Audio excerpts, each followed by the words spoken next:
Se você ainda acha que arte e negócios e música e negócios não podem andar juntos, eu quero te desafiar, porque esse Vamos que Vamos é pra você.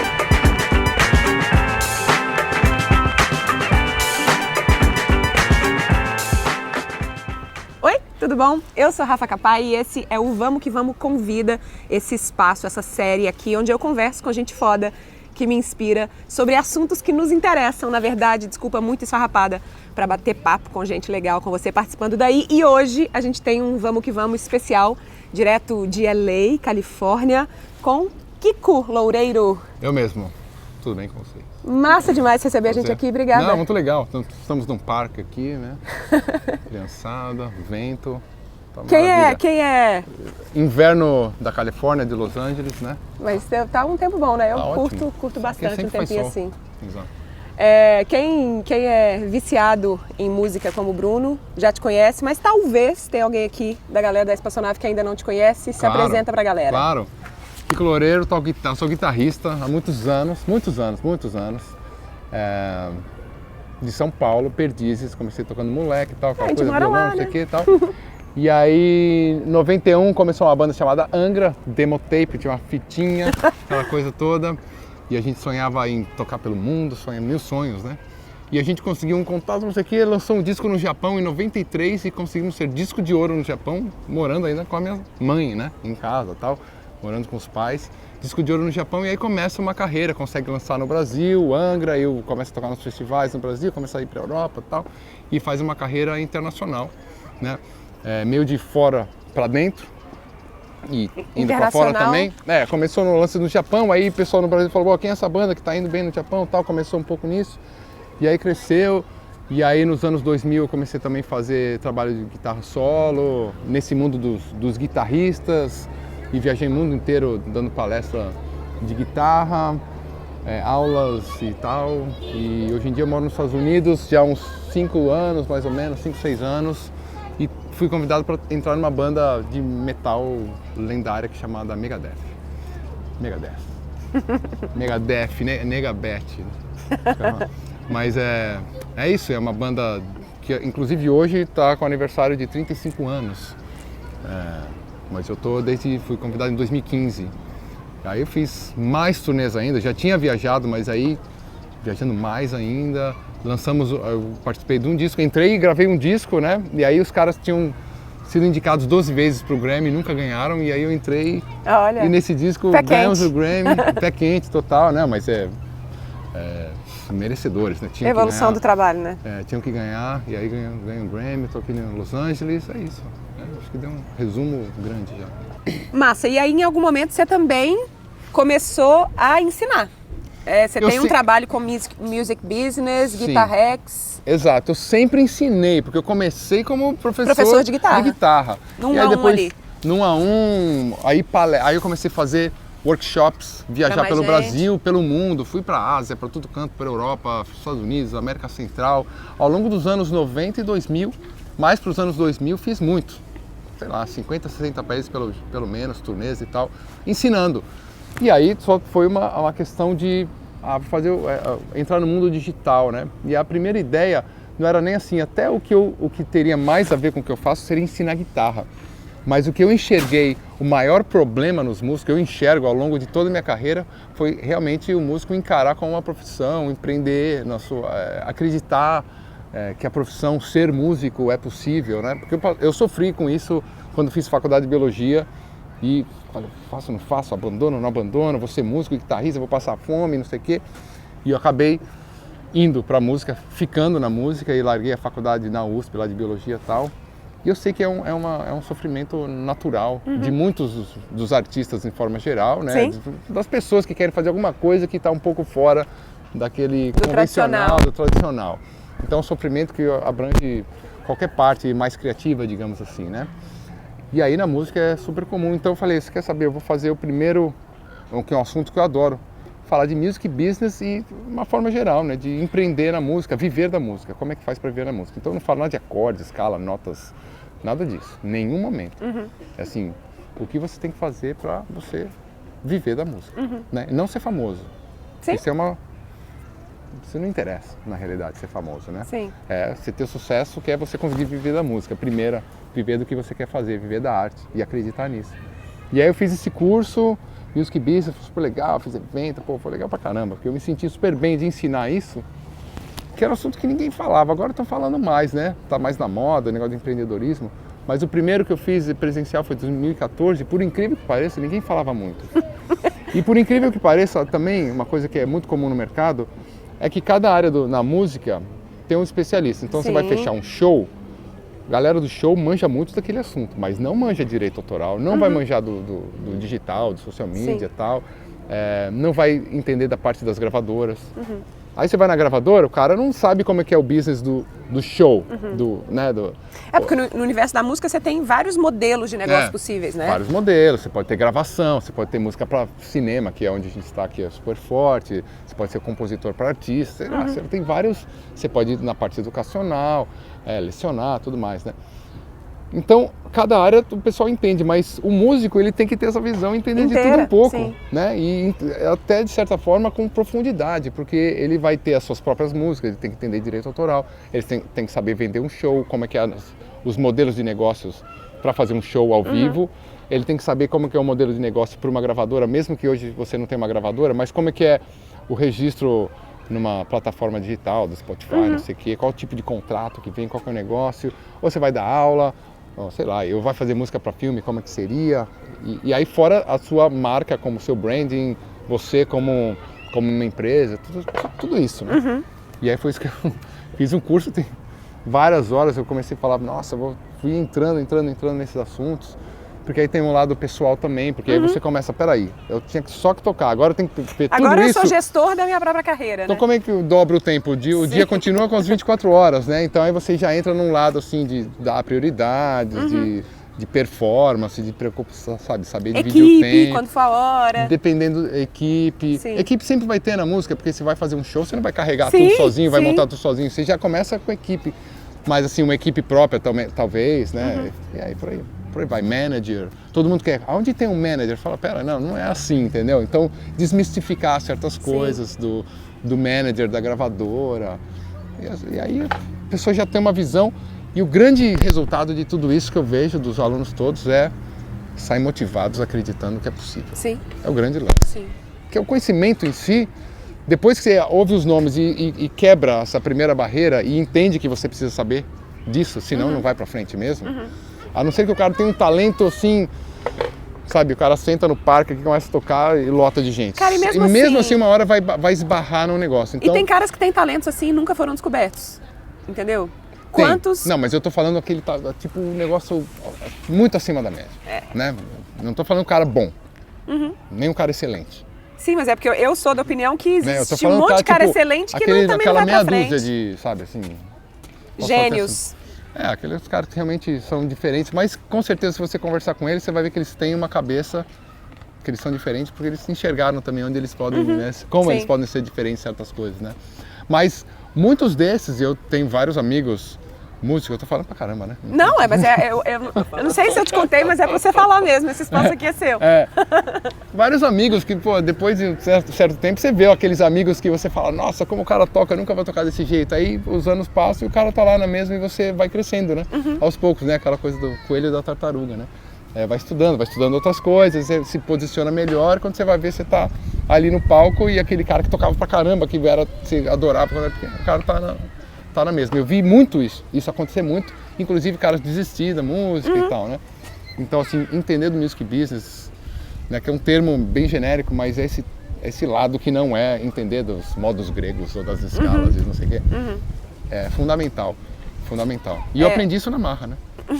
Sim, marra. Isso que eu ia te perguntar, voltando lá atrás no Angra, você consegue identificar por que, como banda, vocês conseguiram um tipo de sucesso raro? Existia um pensamento já de negócios ali ou era realmente uma questão de talento? O que você consegue identificar que fez a diferença para vocês naquela época? Especialmente em tempos sem internet. Tempos sem internet, a gente está falando do começo dos anos 90, a gente tem o nosso maior exemplo do estilo, que é o Sepultura, que também conseguiu... e se você for ver, poucas bandas conseguiram ir para fora, fazer alguma coisa, viver e fazer turnê e tal. Né? O Angra, Sepultura, não tem muito mesmo. Então é uma coisa difícil, é um nicho, né? E assim, eu acredito, vendo lá para trás, foi uma conjuntura de coisas, obviamente, né? A gente tinha, assim, um parceiro, um cara que era dono de uma revista de rock e tal. Tem um moleque no skate ali, levou um chão ali. Tudo bem, beleza. Que era um empresário, tinha feito administração. Isso também você vê bastante na música. Tem aquele amigo que tem aquele quê mais de business, sim, ou que faz uma faculdade de administração, não toca, não sente que tem talento, mas ele quer estar no meio. E você vê vários empresários, vários caras que trabalham em gravadoras e tal, nesse ambiente todo, né, atrás da mesa, né, do outro lado, sim, que são esses apaixonados por música, tentaram tocar não sei o quê, não sentiram vontade, foram por um caminho tradicional e voltaram trabalhando no circuito musical. Né? Então isso aí você vê bastante. E aí foi o nosso caso. Tinha um empresário, a gente conseguiu um cara no Brasil, um empresário que tinha uma revista já de rock, que era um fanzine, ele transformou, fez GV, administração, não sei o quê, tinha esse quê, e tinha como ídolo os grandes managers do Iron Maiden, sei lá, os managers do U2, tinha como ídolos essas pessoas, sim, né? Então ele também estudava um pouco isso e a gente, aí era um grupo de moleques ali de 19, 20 anos, que a gente tinha um certo mindset, né, de um pensamento de não queremos tocar em barzinho, a gente quer fazer um negócio diferente, a gente quer unir as nossas forças, a gente ensaiava pra caramba, a gente queria tocar bem, a gente queria preparar um show, coisas que na época ninguém fazia, né? Aí com esse empresário junto, a gente, na época da carta, mandava cartãozinho de Natal, fazia um fanzine, tinha um fã-clube, uma coisa que já as bandas gringas já tinham, né? Então, o que você vê no Facebook era feito no papel, pelo correio. Então, assim, cadastre na caixa postal tal. E aí o cara mandava carta, a gente respondia, mandava um cartãozinho. Então, pelo fato desse empresário ter uma revista, ele tinha um pessoal lá e fazia esse lance, porque a revista já tem assinatura, não sei o quê. Então eu conseguia fazer isso. E a gente fazia então um fanzine, que era o nosso feed. O nosso feed do fanzine, sei lá, de quanto, semestral, bimestral, sei lá, com as notícias. Cartãozinho de Natal, alguma coisa do gênero, né? Fazia pôster, aí vendia o merchandising e já começava com isso aí. Começou com isso. É curioso, né? Porque a gente estuda marketing digital e tal, os tempos da internet, mas o marketing clássico, ele é o marketing clássico, ele só muda de meio, né? É claro que tem as especificidades, mas tem coisa que é igual. Criação de comunidade. O que vocês estavam fazendo era criar uma comunidade ao redor da banda, né? Nicho máximo. Sim. Heavy metal em inglês no Brasil, no país do samba. Rolava a Carla Pérez dançando na boquinha da garrafa, sei lá, nessa época, né? Era os 3 amigos lá, Leandro, Leonardo, não sei o quê. É isso que rolava. E de repente vem uns carinhas tocando música em inglês, heavy metal, cheio de solos e firulas, que ninguém quer saber nisso aí, né? Tal. E a gente foi lá pro Japão, conseguiu lançar, e era um lance assim, na época, fita demo, fita cassete, aquela que desenrola e você perde tudo. E a gente mandava para umas pessoas, e mandou para um cara da Alemanha que gostou, que era do estilo, que aí tinha um contato no Japão, que aí gostou também, isso tudo esperando meses, né? Sim, porque os tempos são outros, né? Era no fax, hoje já tinha fax, mandava um fax, olha, o cara vai estar, manda um contrato por fax, uma firma de folha. Tal. E a gente lançou lá no Japão, os caras deram uma grana, e a gente foi então, deram uma grana de adiantamento, aí eu comecei a entender, adiantamento das vendas e tal, eu fiquei prestando atenção ali. Aí gravamos o disco, aí na Alemanha com produtora, aí já foi um choque de realidade, trabalhar com caras profissionais do Brasil, nunca tinha trabalhado, os caras já... Putz, nossa, não posso nem fazer uma longa história aqui. Mas um sofrimento total, sofrimento, assim, bullying máximo, né? Vocês não sabem nada, não sei o quê, vamos de brasileiro, não sabe tocar, não sei o quê. Bullying total. E no final saiu o disco. Porque o cara fala, vocês querem estar no topo, vocês vão estar na prateleira do lado do AC/DC, não sei o quê, você tem que fazer direito. O cara dando bullying máximo ali, ao longo de 3 meses, sei lá, gravando lá, morando numa pensão da tia Isakovski, que era perto do estúdio, tem uma senhora lá que a gente ficou lá. E aí gravamos e foi disco de ouro no Japão. Então todo aquele advance que a gente gastou para gravar na Alemanha, na alta qualidade, foi-se, mas aí a gente virou a turnê, eu comecei a entender sobre tour suporte, sobre não sei o que, a verba para vídeo, para não sei o que e tal, licenciamento, a gente fez licenciamento, a gente tipos de contatos com as gravadoras e tal. A gente começou a mapear por território, ao invés de tentar assinar com uma major, uma major seria uma das grandes gravadoras, Sony, Universal e tal. A gente não fez isso mesmo porque o nosso estilo não ia caber. Então a gente não ficou, ninguém quer a gente. Não, a gente foi Cavando. Tipo o War, né? O jogo do War. Olha, na Itália tem esse cara aqui, ele gosta e pode fazer o negócio. Pá. França tem esse maior. Alemanha é esse. Japão é bom, já rolou disco de ouro. Brasil, Colômbia, México. Começar Estados Unidos difícil, porque a gente sotaque no inglês, deixa pra lá, deixa quieto, depois a gente vê. E aí foi mapeando bem estratégico. Isso. Estratégico, de certa forma, vendo e a gente cresceu muito na França, na Itália, países latinos lá da Europa, meio que rolou bem. Na Alemanha, que é uma potência para o estilo, tinha muita banda, a gente achou uma gravadora razoável lá que ajudava a bancar, mas foi difícil entrar lá. Era um perrengue total, na Alemanha é muito difícil, tem que malhar lá, ficar fazendo show, não sei o quê. Tem uma hora que a gente fez bastante. América Latina, no Brasil entrou um pouco do orgulho, os caras estão lá fora assinando bem, então a gente começou a fazer, cortando mato, não tinha equipamento no Brasil direito, né? Promotores não tinham, cara tinha uma lojinha de CD de rock e queria fazer um show, era assim.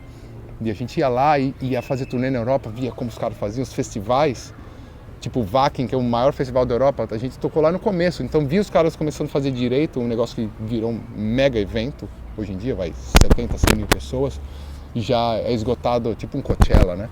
É esgotado antes de anunciar as bandas, mas a gente tocou lá no embrião do negócio. A gente via os caras fazendo, vinha pra cá e ia lá pro, sei lá, pra Fortaleza, pra Recife tentar aplicar. Era só bate-boca com os promotores, né? Porque a gente tentava aprender fora e botar aqui. Modelar.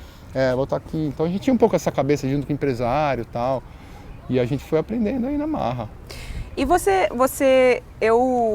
Bruno, que tá ali filmando, é seu aluno. E de vez em quando eu vejo lá ele estudando e vejo seus vídeos. E você me parece um cara muito consistente com a sua prática. Sua prática criativa, com o estudo e tal. Você acha que você é um cara de talento ou você é um cara de hustle, assim? O cara do suor. Aquela história do suor, do talento. Esse negócio do talento eu não sei como é que é, como ele vem, que horas que ele entra. Quero te ouvir falar sobre isso. Que horas que ele vem, como é que é, assim. É trabalho, meu. É trabalho o tempo inteiro, é buscar, porque você tem que estudar bastante. Eu acho que tem uma hora que você consegue misturar a coisa e fica bem à vontade para as ideias fluírem mais. Mas você tem que ter o teu espaço, abrir, tipo, agora eu não consigo criar muito, porque eu tô com um filho pequeno, chegou de viagem, eu nem tento, né? Essa coisa de criar mesmo, né? Vou criar um disco, né? Uma música, né? Então tem que se colocar na ambientação, né? Aí beleza. Aí, então assim, trabalho, pode ser que não saia nada. Então se eu quiser compor uma música, vou com um violãozinho no parque, vou lá, nada. No dia seguinte, nada. Então não é talento, porque eu acho que um talento, né? Mas é só isso, se você for ler as biografias dos grandes caras, alguns caras provavelmente muito acima da média, aí o Mozart, Beethoven e tal, mas também estavam lá. Muita obra, né? Muita coisa, fazendo muita coisa. E os caras atuais, Edu Lobo, Tom Jobim, muitas, sei lá, Milton de Holanda, sei lá, seja os atuais, que são talentosíssimos, né? Mas com certeza, você vê você acompanha qualquer um desses caras aí no dia a dia, na internet, tá os caras sempre tocando. Turnê e tal, né? Eu aprendi que esse lance de tocar melhor é turnê, é consistência, que a gente chama do ABC, né? Always be constant. É tipo, faz, deu certo, fica e progride, né? Errou, reunião, que seja, ensaio e tal, corrige, fica o certo e vai só crescendo na qualidade. Vendo detalhes, melhorando os detalhes. Sim. E aí você faz um show bem feito, cheio de coisas, fala, nossa, que criatividade, não. Muita reunião. Reunião não no jeito sério, né? Conversa, né? Senta no parque, na hora do almoço, não sei o quê. No próprio Megadeth, assim, que é um negócio bem já mais estruturado, porque a banda é antiga, já tem um show estruturado, as músicas já são meio aquelas e tal. Os caras da equipe já estão há muitos anos. Mesmo assim, tem muitas conversas de detalhezinho. Olha, você dá 2 passos para lá naquela hora, não sei o quê e tal. E vai melhorando, vai abrindo o show, vai melhorando, né? Então, é criativo? Porque você nessa conversa pode surgir uma ideia, assim, né? E fazer música é a mesma coisa, é uma briga constante. Pode ler a biografia de qualquer um dos músicos, sempre você vai ver isso. Porque existe muito, eu vejo muito isso, assim, como artista e recebendo muitos outros artistas também. Quando o cara é muito talentoso, existe quase que, o talento vira quase uma muleta. E o cara acha que ele vai ser encontrado, que ele não precisa fazer esforço. Tem um lado ruim do prodígio, né? Exatamente. Porque assim, realmente tem algumas alguns músicos, você vê super novos tocando pra caramba, tal, com muita facilidade. Tem algum lance assim que é o Jacob Collier, um negócio acima, já ouviu falar nisso? Não. Vamos pesquisar. Um negócio tipo, eu não entendo. Inclusive, de onde vem, né? De onde vem. Aí é uma coisa assim, acima da média, e tem outros assim também. Não sei de onde vem. Aí eu acho que entra o talento aí mesmo, alguma coisa fácil. Porque ele faz umas coisas que eu imaginava, eu nem sabia que era possível. Musicalmente, assim, talvez um computador fizesse, assim. Bom, depois você assiste. Assistirei. Mas Vocês também. Mas assim, não sei nem o que eu estava falando dele. Você está falando do talento poder virar uma muleta, até a parte difícil. Exato, então. Alguns desses prodígios que a gente vê é problemático, porque aí eu acho que já sabe, né? Já sabe. Até com criança não precisa nem ser prodígio. Já sei, isso aí não vou... Não, você tem que ter o lance de... já sabe? Que ótimo. Então vamos fazer mais, né? Vamos estudar mais, vamos aprofundar mais, porque sempre dá para ir longe, né? Então, acho que é por aí. Tem que tomar cuidado mesmo esse lance do prodígio, né? Você é um baita empreendedor. Você tem outros empreendimentos, além desses relacionados com música? Tipo uma padaria? Não. Sei lá, mas você é um empreendedor. Como é que você separa sua vida, o momento em que você está ali... Quer dizer, aqui nos Estados Unidos você não, você tem que sempre fazer alguma coisa. Dinheiro você não tem, né? O Brasil é aquela coisa, né? O Brasil paga juros. Você bota o dinheiro no banco e ele cresce lá sozinho. Aqui não tem dessa, né? Aqui não tem dessa. Então, aí você tem que correr atrás de alguma coisa, uma casa, um imóvel, alguma coisa assim. Então tem um pouco desse lado, mas não que eu tenha uma padaria. Nem tem padaria aqui direito. Até que isso é uma boa ideia. Vender umas coisas brasileiras na padaria. Mas a minha pergunta é a seguinte: fazer uma lojinha de pão de queijo e brigadeiro, que eu já pensei Guaraná? nisso. E Guaraná, não. Guaraná. E açaí? Açaí sim, Guaraná, não sei. Mas como é que você separa, ou se é que você separa isso, assim, o momento em que você está, sei lá, com a sua equipe, o momento em que você está pensando estrategicamente no negócio e o momento que é essa sua prática criativa, o momento de ensaio. Você tem uma estratégia para separar as duas coisas? Você sente um pouco, porque para mim foi um pouco isso. Quando eu comecei a empreender, eu percebi que eu parei de criar. Eu virei gestora e aí eu percebi que era minha responsabilidade proteger a minha própria prática criativa. Assim. Você viveu isso? Total, isso aí é um dilema constante. Agora eu estou sendo um pouco menos crítico comigo mesmo, né? Me cobrando por causa eu estou com um filho gêmeo de uma fase específica. 13 meses. E é difícil, porque... Difícil, né? Teoricamente era para ser muito criativo, né? Inspirador e tal, mas na realidade não tanto. Tá no perrengue ainda, né? Porque para mim ainda tem o lance criativo, tem um lance da performance, que tem um lance do checar tudo, falar com os alunos, e criar novas ideias, ou gravar alguma coisa e tal. Tem um lance da performance que é diferente da criatividade. A criatividade está em tudo, né? Mas é diferente de você criar alguma coisa do zero. Um álbum novo, uma música nova, criar alguma coisa do zero. Ou até um curso novo e tal. O negócio é a performance. Porque como eu acabei virando porque foi que, né, aquela coisa do branding, as pessoas que dizem quem você é, né? Nem sempre é o que você... Né? Eu sou um cara virtuoso para as pessoas. Virtuoso. Por mais que eu tenha feito baladas que não são virtuosas, eu nem sou um cara super virtuoso comparado com outros mega virtuosos, mas eu sou um cara virtuoso no olhar das pessoas. Então, quando eu subo no palco, eu tenho que estar com esse virtuosismo. Então, tem o lado da performance, que é diferente da criatividade, né? Que você tem que estar com a musculatura e o cérebro ali pronto para tocar todos os negócios que eu criei ao longo da vida, até 20 anos atrás, que eu estava o dia inteiro tocando, sozinho, né? Tinha mamãe, tinha comida, tal, né? Só vivia para isso. Então vivia para isso. Então gravei certas coisas que eram difíceis e agora eu tenho que tocar ainda esses negócios. Mesmo com todo o resto. Com tudo, com poucas horas. Aliás, um dos cursos é isso, assim, como eu melhorei a minha forma de estudar para, em pouco tempo conseguir... Ser bem efetivo. Tá efetivo, E eu aprendi até com a minha esposa, que ela é pianista clássica, e o do erudito tem muito de treinamento correto, né? Que eles não precisam ser, teoricamente, tão criativos, né? Eles têm que tocar direito, nota por nota direito. Então tem uma forma de estudar que eu peguei lá para mim, apropriei, exatamente.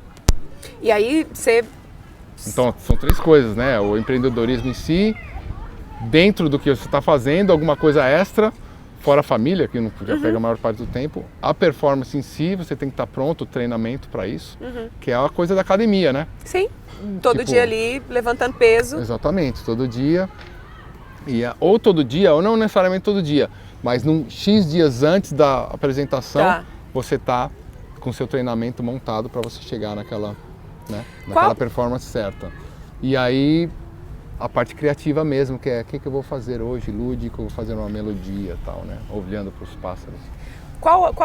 Quais são as suas práticas, assim, que você mantém, os comportamentos pessoais que você mantém para estar exatamente nesse lugar que você precisa estar? Exercício, o que você faz no seu dia a dia? Eu gosto para estar no ponto. Ou não faz? Para estar no ponto?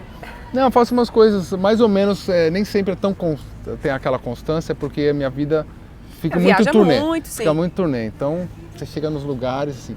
Eu busco ir na academia, já fui mais em academia agora, que eu falei, da criança muda um pouco, mas eu não corria, odiava correr, meu joelho doía, odiava correr. E aí de um ano pra cá, eu tô correndo. Um pouco, 10 quilômetros.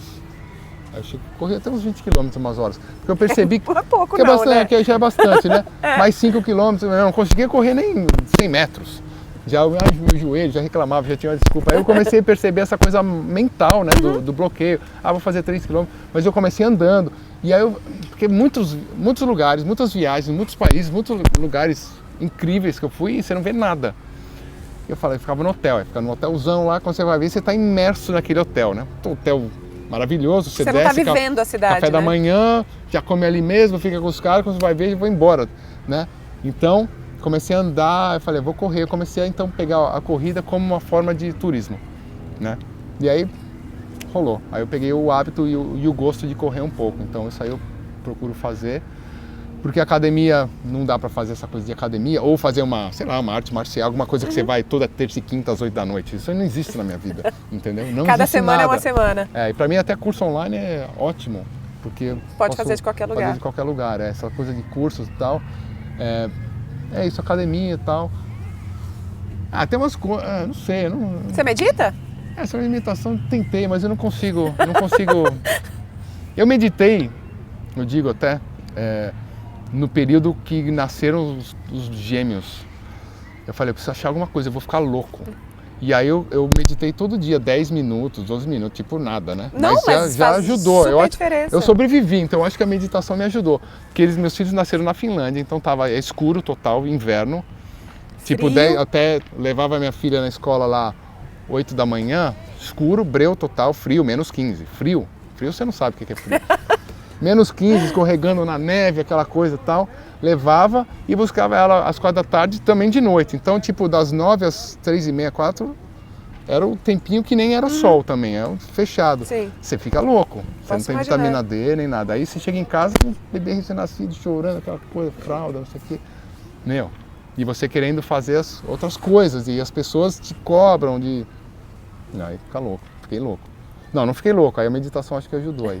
Depois, voltando aqui, eu fiz mais, mas eu acho que eu tenho a música, sabe? A meditação é bom, eu não consegui colocar na minha vida todos os dias, eu esqueço.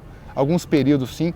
O que eu já fiz em meditação que ajudou é antes de tocar alguma coisa muito importante, né? Alguma coisa de concentração. Trazer presença, sim. De alguma coisa que eu sei que vai ser difícil. E já fiz assim, antes... para escrever, para compor, alguma coisa assim, então acho que ajuda também.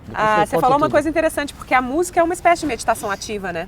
Você está ali presente, você está inteiro naquilo ali quando você está fazendo. Sim, mas não é... Mas é um outro tipo de... Não é o treinamento da performance, não é essa música. Sim. Não é, preciso compor um negócio para sei lá o quê, não é nada disso. É no piano, que nem é meu instrumento, sabe? Interessante. O piano é uma coisa que eu adoro. O problema do piano é que tá em casa, aí já chega um bebê agora, né? Mas assim, o piano é negócio porque é um instrumento acústico, né? E o violão também, instrumento acústico, então tem o negócio da vibração. Acho que tem muito a ver com meditação. Interessante. Que é diferente da guitarra, de outro, sei lá, computador. Acho que é diferente. Tem um corpo vibrando e você está encostado nele. E aí você começa a tocar coisas simples, nada a ver com trabalho, sem, né? Tipo, e para mim funciona muito bem como meditação. E o piano principalmente. Nossa, o piano mete a cara ali dentro das cordas, um piano de cauda, né, de preferência, né? sem querer esnobar nem nada, né? Mas, o piano de armário já não dá essa sensação, já ajuda. Mas o piano de cauda é outro papo, abre o piano lá e tal. Então, para mim, se eu tivesse esses 10 minutos, 15 minutos, melhora a meditação. Tocada, mas aquela coisa da meditação em si, eu quero ainda, vou aplicar na minha vida, tá? Queria te ouvir falar sobre um tema que é muito corriqueiro aqui com a minha galera. Eu imagino que seja corriqueiro, você já tocou um pouquinho no início, que é essa dificuldade de acreditar que o trabalho criativo, artístico, pode ser o meu ganha-pão de forma legal, abundante, assim, sem perrengue, né? Você tem muito o artista faminto, né? O starving artist, esse mito do artista faminto, que é muito, muito falado, especialmente aqui nos Estados Unidos, que, putz, eu escolho uma carreira artística porque eu tô... Quer esperar aí? Espera. Desculpa, não tava nem ouvindo. Não, ó, eu já tô ouvindo desde cara, falava, deixa ela falar, né? Porque ela não tá... Desde quando foi? Não, ok. Continua desse eu sou um cara pra que... frente, vai rolar. Sou péssimo pra fazer esses vídeos, que eu ouço tudo que tá... moleque caindo, sempre gritando. Esses não chega tanto, né? Por causa do microfone, né? Não, diferente. Aqui nos Estados Unidos é muito o mito do starving artist, do artista faminto, que é o cara que é identificado com o perrengue da vida artística, com pouca grana, e é quase como se ele fizesse um voto de pobreza quando ele assume uma carreira artística. E aí passa a se acreditar que tem que ser assim, que todo artista tem que viver no perrengue, assim. Você vê isso nos seus alunos, você vê essa dificuldade no seu público de acreditar que o trabalho com a música possa ser um trabalho legal, bem remunerado enfim, um trabalho como outro qualquer nesse sentido? Eu acho que em 2018, né, você tem que fazer o que você gosta, pelo amor de Deus, né? Se ali... Eu tomei essa dificuldade, estou falando para a internet, um mundo muito mais voltado, você tem que ser administração, advogado, médico, você não vai ser biologia, você já fala, mas você entrou na USP, então legal, tudo bem, né? Isso eu estou falando há 25 anos atrás, sei lá, 90 e poucos. Hoje em dia, você tem tantas formas, né? Mas obviamente, isso tudo depende muito da família que a pessoa vem, acho que depende de várias coisas, né? Uhum. Assim, qual que é a expectativa? Tem gente que quer grana, qual que é a expectativa? O que é sucesso, né? Aquela velha e boa pergunta. Sim. O que é sucesso para você? Onde que você vai estar feliz, né? Porque tem vários que fazem, que você falou, tipo voto de pobreza, tem vários amigos que são tranquilos, não voto de pobreza, mas são tranquilos em relação à grana. Sim. Porque eles estão tocando com os amigos, estão felizes, tem um carro, tem uma casa, tem família, tá beleza. Estão satisfeitos com o que tem, né? Sim. Tipo, não preciso ter a casa no topo da montanha aqui, ou sei lá, Lamborghini, sei lá. Aqui nos Estados Unidos tem um lance, né, que é... Especialmente aqui, né? Em LA. Sim. Em LA, no geral, que aquela coisa ter é ser, né? Uhum. Então, mas se você vai na Finlândia, nos países nórdicos, não tem isso. Sim. Ter não é ser, né? Você é ou não é e ponto final, né? Sim. Porque o cara rico ou pobre tá na mesma escola, o cara tá andando no metrô da mesma forma ali. Tudo bem, se o cara tiver grana, sei lá, o que muda? Não muda tanto certas coisas. A assistência médica é a mesma.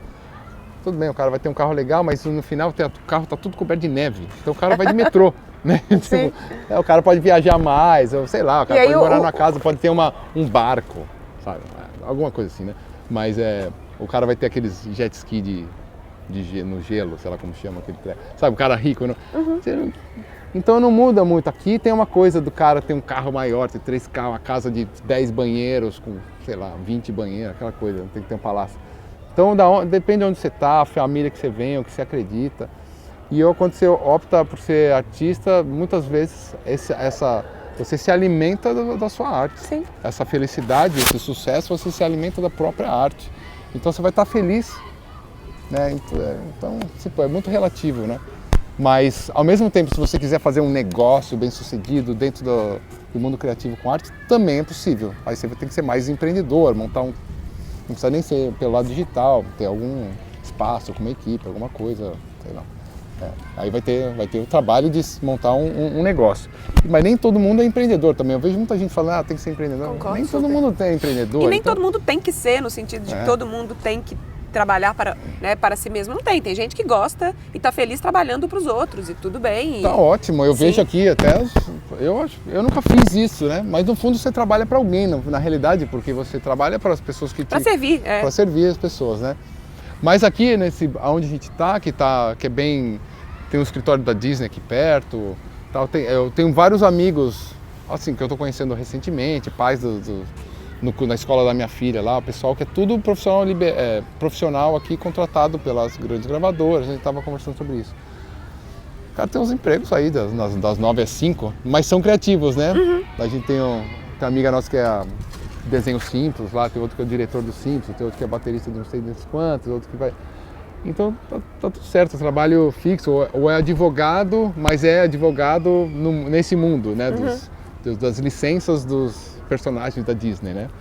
O meu vizinho da frente é do marketing da Disney. Trabalho dentro da Disney, normal, mas está ali nesse mundo, né? Tá vivendo esse mundo. É a mesma coisa o cara dar aula numa escola também, vai ter o horário regrado ali, vai ganhar o salário e tal. Tá tudo certo. Eu acho que dá para não ser empreendedor, viver bem da música, dá para ser empreendedor com a música. Eu acho assim, se você tem uma banda, você quer ser um artista, quer ter sua própria expressão, aí você tem que ter um conhecimento de empreendedorismo. Como é que você aprendeu? Não digo empreendedorismo, montar uma equipe, um escritório, não é isso, é a cabeça mesmo, porque é quando você vai juntar uma galera da banda, uma banda. Então você já tem que montar um time ali, é uma equipe. Para marcar show, você já tem que ser empreendedor. Não, a banda em si, antes de marcar, a banda em si, como lidar com as diferentes personalidades, tal, montar aquilo para um único propósito, que fala do propósito, tanto importante para você. O único propósito, qual que é a mensagem da banda, qual que é o conceito da banda, qual que é o propósito que você quer levar, né? Isso é uma bicicleta? Tá carregando o celular ali. Caraca, tem uma manivela ali dentro. Na verdade, o cara monta uma banda. Foi? Beleza. Monta uma banda, começa o empreendedorismo. Aí o cara tem que ir lá trabalhar sem ganhar nada, né? Ele vai ensaiar, vai fazer reunião, vai fazer não sei o quê, vai começar a ligar para uns amigos que podem fazer uma arte, uma foto, tudo de graça, porque não tem grana ainda.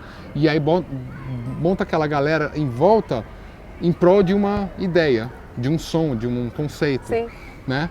E aí vai lá, carrega os amplificadores, tenta fazer um show, vai abrir uma banda maior, quer dizer, tá tudo sem grana. Então é empreendedor, né? Tudo acreditando que uma hora vai ter um momento que vai... Investindo para virar. Vai estar investindo tempo, esforço e grana, né? Mas mais tempo e esforço.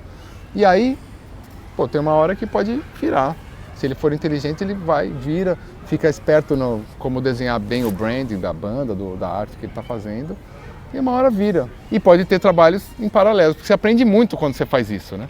Aqui é tão comum isso, né? Aqui é muito comum o cara ser músico e trabalhar num café ali na esquina. No Brasil, isso não é tão comum. Aqui sim, mas eu digo assim, porque, tipo, eu dava aula de guitarra, ou fazia essas coisas de guitarra. Você começa a tocar, você faz um showzinho, vamos supor, você fez um show que você não ganhou nada, ou ganhou pouco, ou pagou a conta.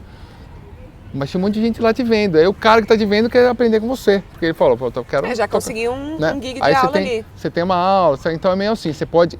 Ou se organiza uma banda, tem vários caras que viraram empresários, ou que começaram a fazer outros shows. Você aprende vendendo o teu próprio show, porque não você começa a vender de outras bandas que realmente dão... De repente a tua banda está dando lucro, mas outra banda pode dar. E você entendeu como funciona o business e começa a trabalhar. Então você tem... trabalhar nesse vender banda, ou de repente o cara começa a produzir, tirar um som e por aí vai, né? Então pode fazer trabalhos paralelos que você aprende quando você bota a mão na massa e tem que fazer tudo, porque você é o próprio empreendedor do teu trabalho, né? Ou trabalhar é uma coisa nada a ver, que isso acontece bem aqui nos Estados Unidos, na Europa também. No Brasil nem tanto, porque aí você tem muito negócio do subemprego também, né? E lá não aqui o cara do Starbucks ganha uma grana, ele pode fazer um shift de poucas horas. Né? Tem os tips também, aqui né? No Brasil não existe, né? esse conceito de part-time, né? É. Não consegue se trabalhar. Não, e a mão de obra no Brasil é barata, mas fácil pegar um salário lá baixinho, fica a pessoa, sei lá, aqui não. Aqui já tem uma... Consegue fazer uma grana, consegue se fazer uma grana, né? E trabalha poucas horas no Starbucks, depois o cara vai em outro negócio. Quer esperar? É agora de entrar, Só não mostra rosto nem nada, não? Só... É bem minha filha. Ah, é? Nessa pegada aí. Porque todos esses parques têm uma... Tem escola... um school, after school. Ah. Bom, volta lá. Vamos lá. Pra gente encerrar, queria te ouvir falar... Eu respondi a pergunta? Falei pra caramba. Não, você respondeu. Eu te perguntei como é que você aprendeu. Foi na prática, imagino, essa história de empreender mesmo. Você aprendeu fazendo.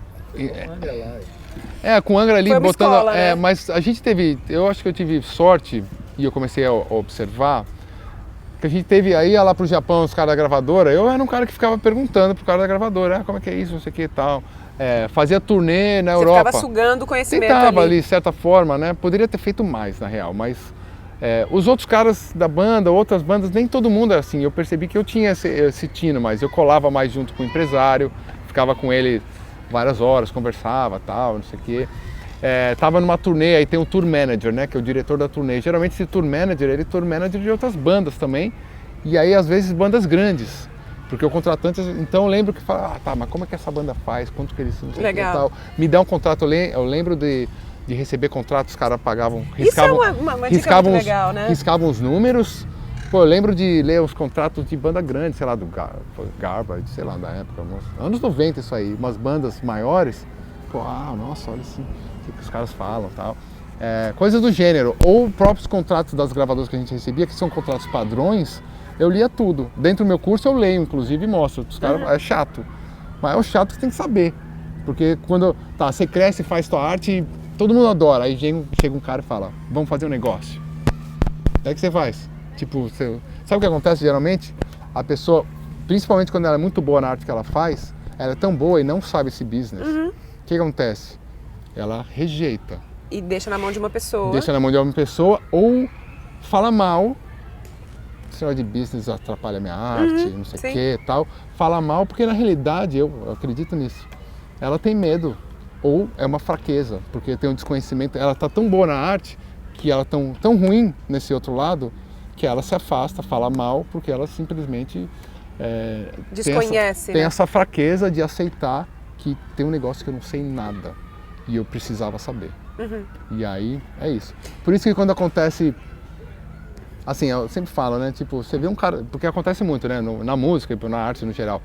Pô, por que aquele cara tá no palco e não é tão bom, né? Na música tem uns caras que não são tão bons e estão lá no palco, simplesmente, se você acha que era melhor, é porque ele tem esse outro lado. Ele conhece outras coisas que você não conhece. É isso aí, ele conseguiu subir lá. Então, toda vez que você estiver assistindo um show, um teatro, um negócio, qualquer coisa, um pintor, você fala, eu faria melhor que esse cara, eu faria tão bom quanto, então tá te faltando esse outro lado para você estar lá. É isso, com certeza. E existe muito esse preconceito, né? De achar que o business vai manchar a arte. No meu curso, não o primeiro módulo, mas o primeiro, sim, basicamente eles falam sobre isso. Né? Tem que começar por aí. Porque à medida que você começa a falar só em arte, eu senti isso na pele quando eu fui no Midem. Midem é uma das maiores... A feira lá. E aí eu fui eu e o Rafael do Angra também, e os caras falaram, o que vocês estão fazendo aqui? Vocês são músicos, não tem que estar aqui não. Pensa bem. Os caras, tipo, a gente sentiu que estava pisando num território errado. Que eles falavam só o quê? Esse disco me dá 2%, esse me dá 10%, esse aqui vendeu tanto. Ninguém falava, essa banda é legal. Não existe isso. É tipo, quanto vende, quanto dá de porcentagem, qual que é o licenciamento e tal. Não tem, é legal, esse cara é bom, esquece. É tipo... business puro, de números, bolsa de valores, entendeu? Ninguém quando vende na bolsa lá fica, esse produto é bom. Verdade. Não, tá subindo, tá caindo, já vai dar quanto, né? Então era meio assim, eu levei um susto, mas é bom você ver. Aí você fala, tá bom, músicos, venham cá. Vai ter uma hora que você tem que se desconectar da música e ser um pouco mais pragmático, certas horas, mas nunca deixe corromper e falar isso aqui, o mundo tá acabado, sabe? É a coisa da inocência e da experiência. Inclusive é o nome de um álbum meu, Sounds of Innocence, que até o YouTube fez um nome parecido, né? Que é o do William Blake, do livro da Inocência e Experiência. Quando você faz os primeiros trabalhos de arte, você pura inocência, você faz só arte. Aí você bate a cabeça, que ninguém quer, você não conseguiu fechar um negócio, o cara te roubou, nunca te pagou, o negócio não virou, não conseguiu transformar num livro, num álbum, não sei o quê, tua arte maravilhosa, você acreditava. Aí você aprende, aí vira experiência. Só que você nunca pode deixar a inocência de lado. Porque você não consegue fazer arte se você não tiver essa inocência de acreditar que qualquer ideia tua é linda e maravilhosa e as pessoas do mundo vão querer ouvir, vão querer ver. Tal. Você tem que ter isso sempre. Mas você tem que ligar aquela chavinha agora, minha experiência no negócio. E é isso, não. Quanto mais eu entendo disso, mais eu vou ser capaz de proteger o que é importante da minha arte também. Claro. Né? E fazer ela... o grande lance, se você entende do business, você consegue ter uma carreira. Que é o que eu falo lá, né? O A mais B é igual a C, né? A artes mais business é igual a carreira. Mas... Simples assim, né? E o marketing digital, ele veio aí pra quê? Como é que você não achou um negócio muito louco esse negócio de marketing digital, não? Muito louco, é. Tem uma amiga, a Germana, o show, ela fala que é o mundo de Nárnia. Que você entra, é um novo mundo, é completamente diferente, todo mundo tá ali, suas comunidades, as pessoas sobrevivendo de nichos, de talentos que você nunca achou que existiriam, É verdade. mas encontrando comunidades que estão interessadas em pagar, né? Muito interessante, é. Mas o meu principal propósito nisso é que eu gosto muito de tocar e fazer coisa, estar com as pessoas e tal, né? Mas é por causa da família mesmo, para tentar ficar um pouco mais no mundo digital. Isso. Uhum. Ainda estou fazendo turnê, mas eu posso recusar coisas hoje em dia tranquilamente e focar mais no digital, porque eu sei priorizar a família. Para ficar mais perto de casa, porque minha vida sempre foi não ficar em casa, né? Estar num hotel, né? E agora com filho e família, eu não posso ter me dar esse luxo nem nada, né? E nem quero mais, entendeu? Então aí o digital é a minha salvação para isso, é a minha resposta para isso, né? E claro, e aí como aí você conhece um monte de gente, de repente você está dando aula, eu sempre fiz isso, mas eu ia lá e apertava a mão do cara, eu ia, olhava no olho dele e falava com ele lá na Indonésia, entendeu? Ou em Manaus, ou sei lá onde, entendeu? Sei lá, qualquer lugar que você imaginar eu já passei, na Tunísia, entendeu? E aí, agora não, você pode falar com essas pessoas do Brasil inteiro, principalmente. Aí vem os caras de uns lugares que você nem imagina, fala, nossa, o cara tá em tal cidade, que legal. E tal. tá aprendendo comigo, né? E tá aprendendo, então Sim. ele tem essa possibilidade também de pegar a minha experiência, que as grandes coisas que eu acho realmente legal de estar aqui fora, tocar numa banda que é famosa, e a gente tá sempre lá no topo, vai no Grammy, grandes festivais, não sei o quê, é conseguir, que eu falei lá do começo também do Angra, é aprender com tudo isso e mostrar pro cara lá sei lá, da onde, do interior do Brasil, que não teria acesso a isso aí. Sim. E aí, você tá já mostrando pro cara, é assim que acontece aqui no topo. Aqui, ó, meu, você tá aí na tua mão aí, em 12 vezes, sem juros. Sabe? Não, mas você tá na mão do cara aí, ele tem aquele material, meu. Se ele quiser, ele vai pra onde com aquilo ele vai pra onde ele quiser. E às vezes é um desses caras que tem muito talento e tava precisando desse conhecimento isso no pra Music fazer. Business, ou como tocar guitarra, ou sei lá, uma entrevista dessa, assim, e tal. O cara abre o mundo, né? A internet é um negócio fantástico, assim, e a exponenciabilidade. Você ganha escala, né? Que você estava um pouco acostumado. Não da escala do público que compra, eu digo, mas do aprendizado da humanidade. Do aprendizado da humanidade. Que de repente. Porque antes, assim, o cara que dançava break em Nova York nos anos 80 tava naquela rodinha. Aí tinha um vídeo que veio, aí foi no São Bento, em São Paulo, e os caras começaram a fazer o break ali. Sim. E começou aquele negócio lá. Isso em tudo, né? De repente, é um vídeo do cara no YouTube, tem um cara na Índia lá que vai dançar melhor que o top cara americano, tá no mesmo nível. É os que a gente vê, tem uns guitarristas lá que saem do sei lá da onde, com 5 anos de idade, tocando melhor que os caras que estão no topo. Sim. Então esse crescimento exponencial do conhecimento, das habilidades do mundo é um negócio... Eu não sei onde vai parar, assim, fantástico, né? Vai parar, sabe aonde? Matrix. Vai vir um negócio aqui, ó, e vai implantar em você um conhecimento. Mas ao mesmo tempo segundos. tem um subproduto disso aí que é a ansiedade das pessoas, porque tem muita gente, de repente você tinha aquele cara talentoso, tipo, quando eu cresci, tinha aquele guitarrista ótimo de São Paulo, sei lá, o Eduardo Danui, que era um pouco mais velho. Pô, aquele um cara, tinha dois, de repente você liga na internet, tem 200. Sim. Aí os caras saem de todo lugar, né? Aí como você vai falar, o cara da Rússia, o cara não sei de onde, esse aí tem 5 anos de idade, aí você fala, pô, para tudo, vou parar, vou ficar dormindo no banco da praça. Então você tem que tomar cuidado com isso aí também, né? Essa ansiedade que cria de você ver tantas coisas boas rolando, né? Sim. E o FOMO, né? Que você tem que estar vendo tudo, você tem que estar... Nossa, é uma loucura. É muito ruim. Tem uma pergunta pro Kiko? Tem várias. Fala pro pessoal aí onde te encontra, dos cursos, hora do jabá. Então, eu fiz o curso Music Business, eu lanço uma vez por ano agora, tá? Então, tem uma época específica do ano, mais ou menos? Não. Mas é musicbusiness.com.br, pode deixar lá o e-mail na lista, para ser avisado. Para ser avisado quando abrir. Porque depende, tentar fazer esse primeiro semestre aqui, mas depende muito da agenda e tal, né? Aí tem o Guitar Hacks, é tudo kikoloureiro.com/ o nome do curso. Guitar Hacks, né? Sobre esse lance de performance mesmo, como eu treino. que eu achei que era uma coisa que todo mundo queria saber, né? Como é que você tem, né? Então, é esse. E eu comecei a fazer já tem uns meses, eu não divulguei muito, estou só empiricamente, mas tem bastante aula lá. Chama Guitar Evolution, kikolohler.com/Guitar Evolution. Você tá nesse também? Eu coloco uma aula por semana, variada. Legal. É um subscription. Baratinho, tranquilo, vou jogando uma aula por semana lá, assuntos variados, vou vendo. Até fiz aqui uma essa semana. Achei que é legal, porque você está em turnê, aí tipo uma coisa um pouco mais livre, assim, produção, o que der. O que tá com você na hora. Câmera no quarto, dá uma aula, como seria uma aula normal, né? Sim. Tipo, o cara chega lá, um amplificadorzinho na salinha e tal, e daí ensina. O negócio é o material. Estou fazendo essa experiência de uma assinatura, assim, uma coisa constante, né? É isso. E aí eu gravei uma aqui, não sei como vou lançar, porque uma coisa que eu aprendi muito no Megadeth, isso é para os guitarristas, né? Porque o Dave Mustaine, que é o cara criador da banda, ele foi um cara que criou o estilo. Então tem um negócio de riff de guitarra, né, que não são solos, os acordes, o riff, o estilo. O cara é mestre. E eu, obviamente, já faço isso há muitos anos, décadas, né?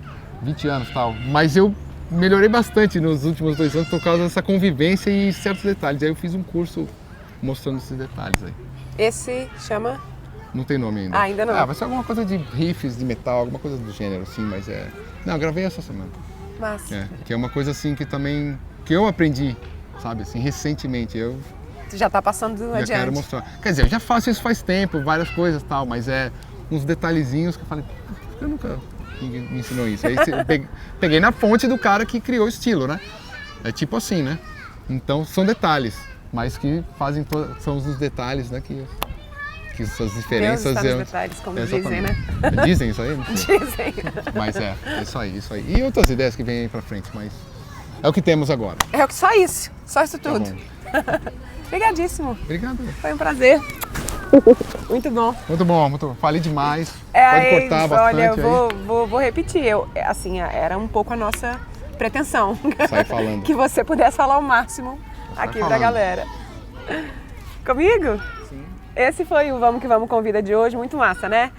Se você gostou, já me dá um joinha aqui e me coloca aqui embaixo qual foi a parte dessa entrevista que você mais curtiu e especialmente também qual é a sua maior dificuldade para fazer esse talento que você tem em música ou em outra área criativa florescer e virar meio de vida. E também assina a minha newsletter, a minha mensagem de bordo, que é por lá que eu falo de coisas que eu não falo por aqui. São muito legais, mas é surpresa, tem que assinar, tá bom? Um beijo, câmbio, desligo.